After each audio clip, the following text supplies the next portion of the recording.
Del Evangelio según San Juan, en la solemnidad de Pentecostés. Al atardecer del primer día de la semana, los discípulos se encontraban con las puertas cerradas por temor a los judíos. Entonces llegó Jesús y poniéndose en medio de ellos les dijo: La paz esté con ustedes. Mientras decía esto, les mostró sus manos y su costado.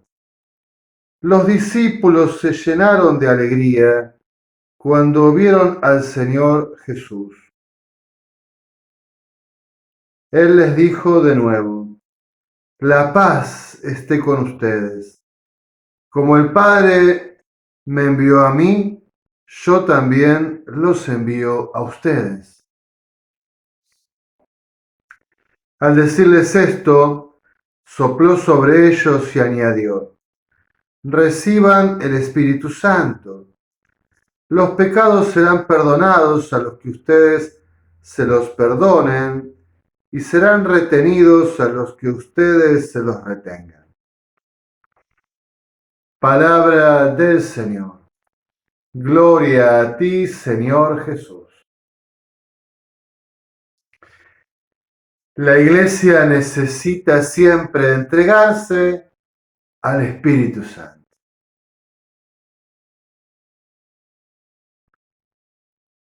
La Iglesia surge de esta entrega al Espíritu Santo para que la conduzca, la anime, la impulse. Mis queridos hermanos, solemnidad de Pentecostés, las lecturas del día nos traen esta doble tradición acerca de Pentecostés que tenemos en los Evangelios. El Evangelio de Juan, como escuchamos, nos dirá que el mismo día de la resurrección, tras haberse aparecido Jesús resucitado a María Magdalena, luego aparece entre los discípulos que están encerrados en la casa por miedo. Y como nos recordaba el Papa electo León XIV, el día de su presentación, la primera palabra del resucitado es: la paz esté con ustedes. Esa paz que es saciedad de alegría, de plenitud de bienes, gozo de salvación, porque hay alianza con Dios. De la alianza con Dios surge esta paz, tan propia de la reconciliación, de la comunión con el Señor.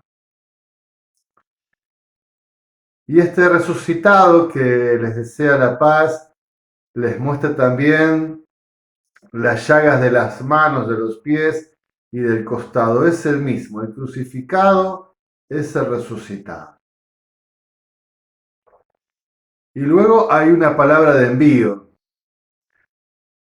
Como el Padre me envió, yo los envío a ustedes. Participan de este envío que el Padre me hizo, ustedes continúan este envío del Padre que me ha hecho a mí y que ahora yo delego en ustedes. Y entonces sopló sobre ellos y les dijo: reciban el Espíritu Santo. Los pecados serán perdonados a quienes se los perdonan y retenidos a quienes se los retengan. Desde la óptica de Juan, entonces, una óptica teológica, una cristología desde arriba se dice, una mirada desde la divinidad de Jesucristo, misterio, verdadero Dios y verdadero hombre, pero una mirada desde el revelador que viene a mostrarnos a Dios, su voluntad, su rostro, el camino de la salvación. Entonces es el mismo día de la Pascua, de la resurrección, que brota el Espíritu, porque el Espíritu brota y se comunica en esta fusión universal que esperaban los profetas por la Pascua del Señor Jesús. Y este Espíritu que reciben es para que ellos continúen la obra que el Padre le ha encomendado al Hijo. Y entonces el Espíritu Santo, que hace presente a Cristo en medio de la iglesia, también le anima a la iglesia a anunciarlo, a presentarlo, a dar testimonio de él. Y sobre todo, este envío está centrado en el perdón de los pecados, es decir, en la reconciliación con Dios, en el lenguaje de la penitencia y de la conversión, que es tan propio de esta primera comunidad y de esta primera experiencia de acrecentamiento de la iglesia. Frente al anuncio de Jesucristo y de su Pascua, la gente se arrepiente, pide perdón de los pecados, se convierte y se incorpora a la iglesia. Y todo esto bajo la animación del Espíritu y el testimonio de los discípulos. La otra tradición que hoy nos trae la iglesia es la de los Hechos de los Apóstoles, seguramente el texto más famoso. Allí habría que mirar algunas claves precedentes, ¿no? En el relato de la ascensión, que está en Hechos, los discípulos le preguntan a Jesús si es ahora cuando va a restaurar el reino de Israel. Entiendan lo que entiendan por ello, en el sentido quizás del Antiguo Testamento, ¿no? Un volver a la gloria del reino de David, una restauración del poderío de Israel, una preeminencia sobre el resto de los pueblos, como lo hayan entendido en ese momento, y Jesús les dice, no les toca a ustedes saber esto. Esto es algo que el Padre se reservó para sí, el día, el momento, el tiempo.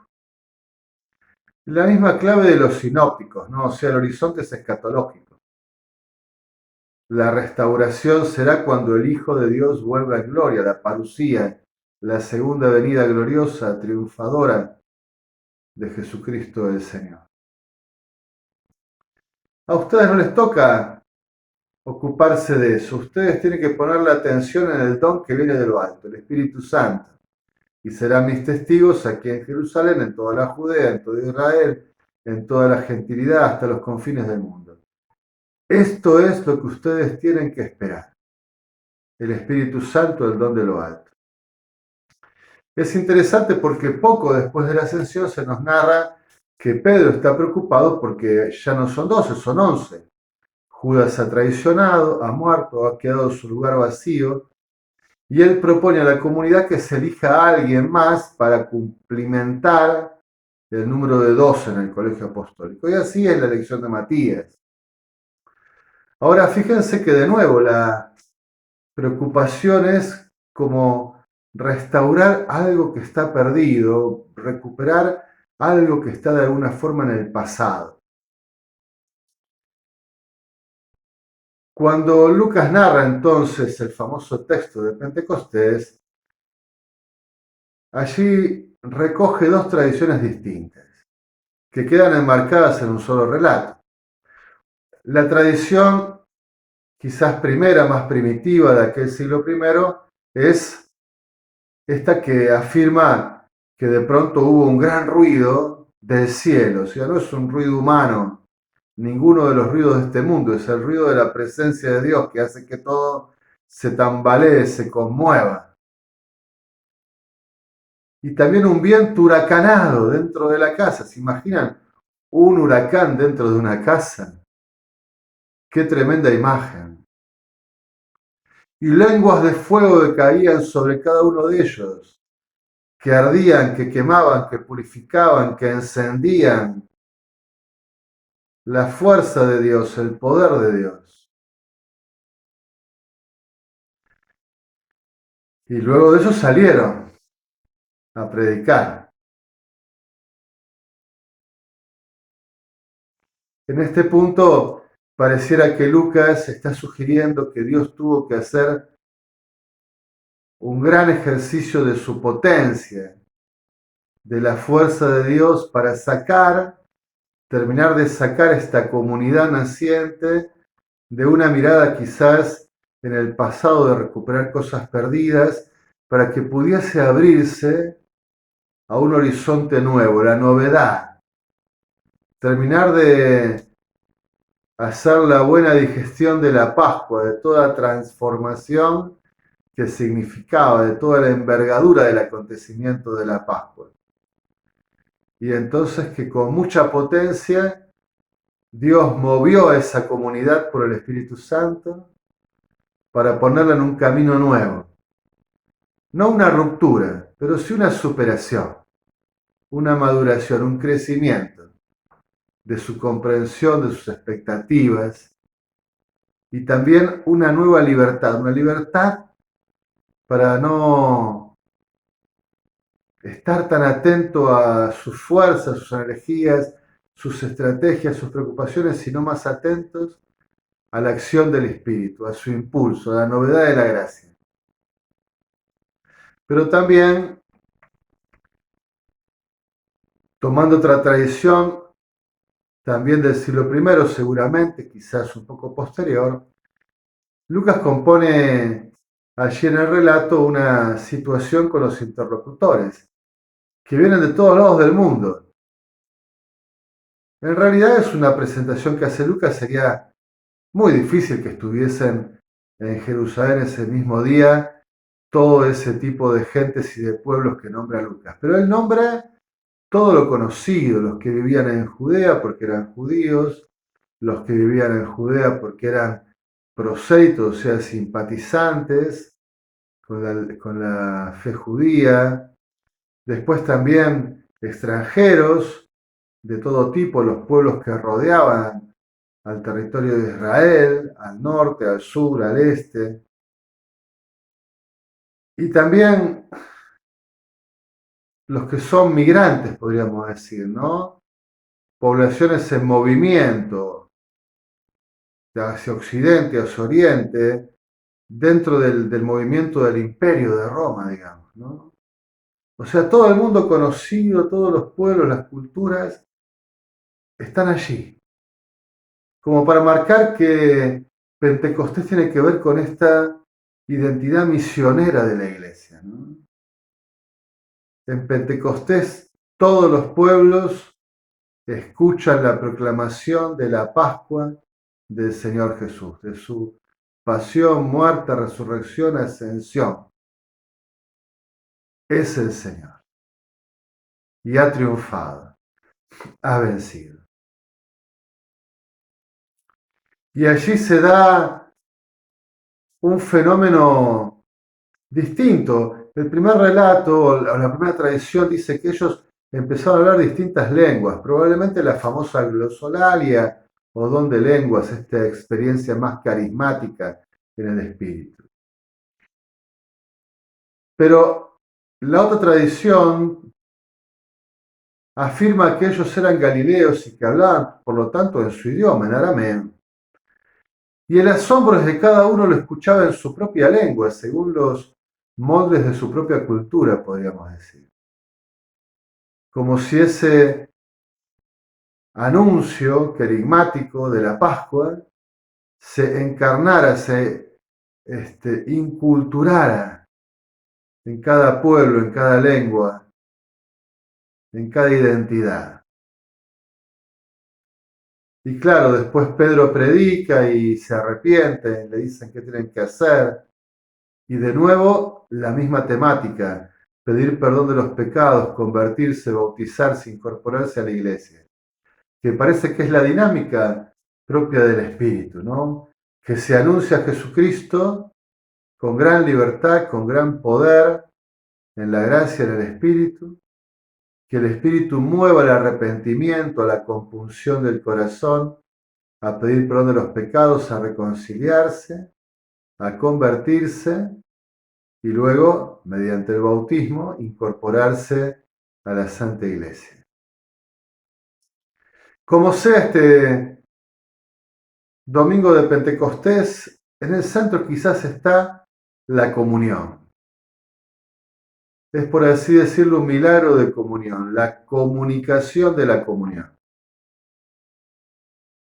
El Espíritu Santo les permite a unos expresar, a otros recibir, comprender, cada uno según su propia identidad. Y esta comunión, ¿dónde se hace? En la persona de Cristo y por la acción del Espíritu Santo. En la persona de Cristo, en la fe de Cristo, en la fe en este Cristo se hace la comunión fraterna de la Iglesia, de la humanidad entera. En Cristo se hace la comunión, no sin Cristo. Sin Cristo no es posible. Cristo es el vínculo de comunión entre los hombres. En Cristo, en la fe en Cristo se hace la comunión y es el Espíritu Santo el que anima este proceso, a unos ayudándolos a anunciar, a testimoniar, a proponer, a presentar, a otros haciéndolos receptivos, capaces de arrepentirse, de cambiar de vida, de convertirse, de creer, y los reúne a todos en Cristo del Señor. Pentecostés. Yo comencé diciendo que la Iglesia necesita siempre entregarse al Espíritu Santo. Y si quisiera resaltar algo en esta predicación es que en mi experiencia personal como cristiano y en mi experiencia pastoral como sacerdote, percibo que siempre hay no pocas resistencias al Espíritu Santo. Muchas veces por temor, por vergüenza, por desconfianza, por falta de fe, porque nos cuesta entregarnos y dejar que alguien nos anime, nos conduzca, nos impulse, sin quitarnos la libertad, adhiriéndonos a nosotros, pero poniéndonos, digamos, en las manos del Espíritu, de sus mociones, de sus impulsos, de sus inspiraciones.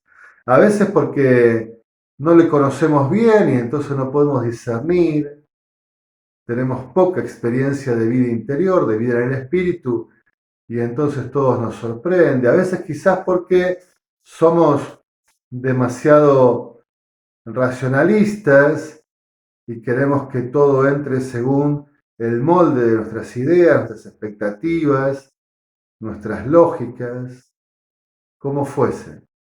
Pero percibo que tenemos a veces dificultades, como que estamos retenidos, que no nos lanzamos, que no nos dejamos, permítame el lenguaje para que se entienda, no nos dejamos llevar por el Espíritu. Es cierto que a veces algunos cristianos se dejan llevar como demasiado. Nunca uno se deja llevar demasiado por Dios, pero quiero decir, por ahí con unas situaciones que tampoco son buenas, espiritualidades muy emocionales, muy sentimentales, personas quizás con algunas dificultades personales, de personalidad, digamos, de características psicológicas, debilidades, labilidades.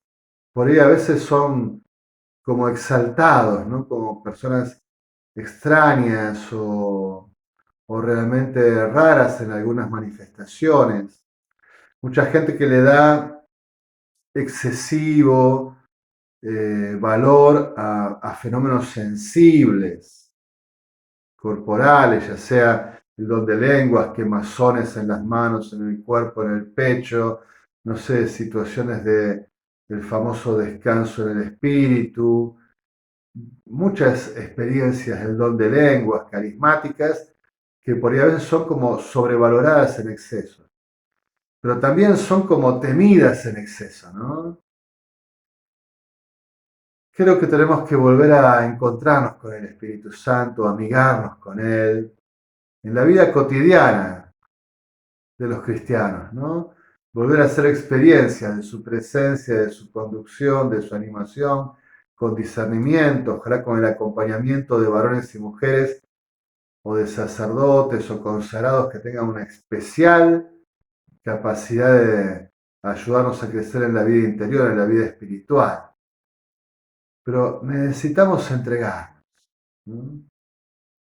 No estar retenidos, no quedarnos en nuestra mirada humana, quizás en nuestras lógicas, a veces racionales, pastorales, institucionales, las que fuesen, ¿no? Y dejar libertad, darnos libertad, apertura, que venga el Espíritu, que a veces, porque estamos retenidos y resistentes, termina siendo como un viento huracanado que con gran potencia tiene que sacarnos, movernos e impulsarnos. Bien, quería invitarlos a todos a invocar al Espíritu Santo. Como cada uno pueda, quiere, Él los inspire y sostenga. Y pedir al Espíritu Santo hacer una renovada experiencia de su amor, de su irrupción en nuestra vida, de su animación, de su conducción, de su sabiduría, de su inspiración. Que podamos, digámoslo así, abandonarnos en la corriente del Espíritu Santo, en esta corriente de agua viva, en este fuego que transforma, que transfigura, que podamos personalmente y como comunidad cristiana entregarnos al Espíritu Santo y será Pentecostés. En alabanza y gloria de la Santísima Trinidad.